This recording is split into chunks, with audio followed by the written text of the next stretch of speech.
In this video, I'm going to walk you through the 5 things I'm helping the CEOs that I'm coaching on how to really thrive in these uncertain times and not just survive.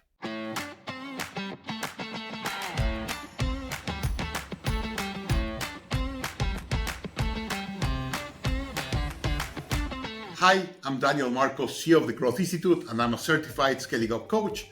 And I help a lot of CEOs all over the world be able to take better decisions and be better CEOs to scale their company. And today I have a lot of clients that are having a lot of uncertainty in their business. I coach a lot of companies in Latin America, a lot of companies in Mexico and Canada, and they're having a lot of issues with all the tariffs and everything that is happening. And I'm really seeing CEOs in 2 camps. One is CEOs that are afraid and they're a little bit paralyzed and trying to figure out how to survive in these complicated times. And there's others saying, how can I thrive? How can I use this uncertainty to be able to gain? The first one, optimize your financial strategy. And this is the most important thing.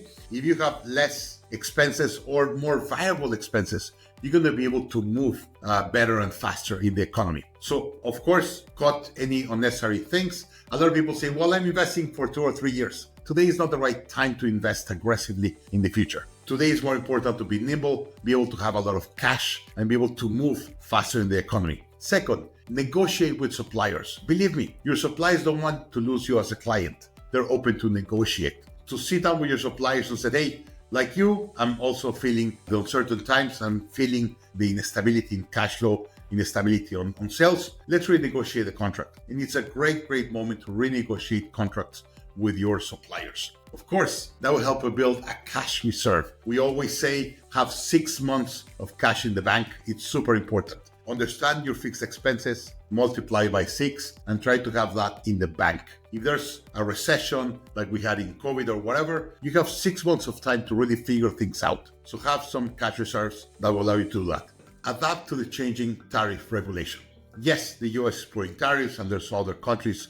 Some countries are putting more tariffs, some countries are removing tariffs. Everyone's responding in a different way. I know, it's challenging, it's weird, but the best you could do is really understand the full landscape and see where you're opening markets. There's some blue oceans being opened. There's some red oceans being more complicated. But in a moment like this, there's a lot of instability, but there's a lot of changes and a lot of opportunities are opening. So diversify your suppliers. It's a great time to be able to look into suppliers of other countries. It's a great time to go and seek other countries to sell. As an example, I have a lot of companies from Mexico that are selling to the US, and we have 85% of our exports go to the US. So from Mexico, I see a lot of companies that depend just selling to the US. Now they're seeing, how can we sell to Europe? How can we sell to Asia? And people are more willing and open to see other markets and be able to talk with other potential suppliers. So really important, start seeing other markets and see how it's moving. Strengthen your customer relationships. Super important.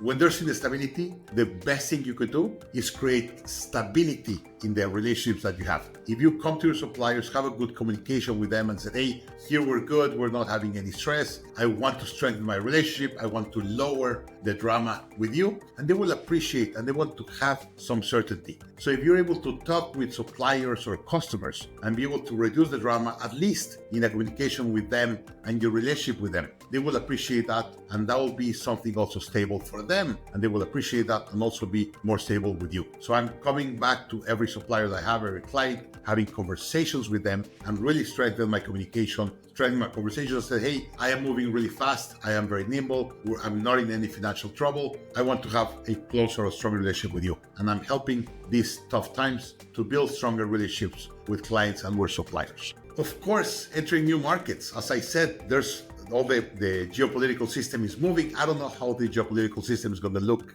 in the next 5 or 10 years, but what I'm sure is going to be a lot of markets that are going to open. So look into other places that you haven't sold. Just be open. As you are looking for other suppliers or options of suppliers, they're also looking for options of suppliers. So it's a great time to be able to win new clients, win new contracts, enter new markets because of all the instability. People are more open to seeing things. They're more open to seeing options. So it's a great time to poke around and see other markets and open new channels of communication on new markets to be able to grow your business into other new markets and use the changed political environment to be able to get into new markets.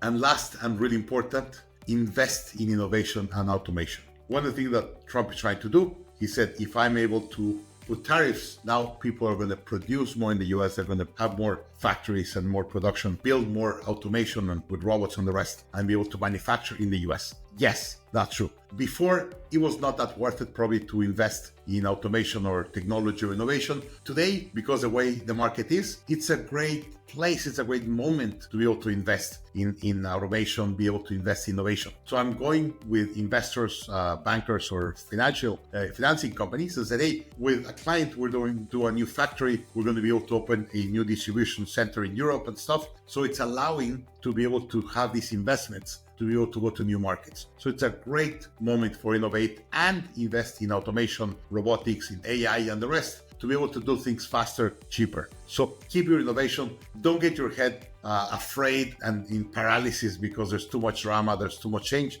This is the best moment to be able to look into innovation, automation, and do things differently. Remember, tough times create tough businesses. This is a perfect moment to strengthen your business and take it to the next level. So if you invest wisely, if you have your mind in a good space, you're going to be able to look into different things, get new clients, negotiate with new suppliers, negotiate better terms on contracts, and be able to use this environment, this tough environment, to your advantage and not just survive, be able to thrive. We have a mini course of scaling up that is completely free, that we are helping a lot of companies be able to understand how to run more efficiently. Below, I'm putting a link of the free mini course of Scaling Up. You're going to learn with Vern Harnish, the author of Scaling Up and my partner, on how to really be able to take the 4 decisions right you have to get right: strategy, people, execution, and cash. So you could really scale your company and use this time to make big changes in your company, be able to run more efficiently and take your company to a next level. And of course, not just survive, but thrive. Below is the link to the free mini course. So you could really get advantage of this and take your company to the next level. Hope you like it. And before this close the video, please comment, subscribe to the channel, put a like on the video so this video will get to more people. But most importantly, comment. I would like to have a conversation with you. I love to learn from other CEOs and really have a conversation of what's happening. I remember perfectly when COVID happened, everything was moving very, very slow. Everyone was very afraid of what was going. And Vern Harnish and I, my partner, we had a call late at night one day, and we came out with a couple of conclusions. But the most important was we need to increase our talk time with other CEOs around the world so we could really get firsthand of what's happening. Please, I would love to have more communication with you. Chat below, give me your comments. What are you doing? How are you using these uncertain times to be able to thrive and take your company to the next level? And let's have a conversation. Let's have a way to help each other to take our companies to the next level. Looking forward to reach you below in the comments.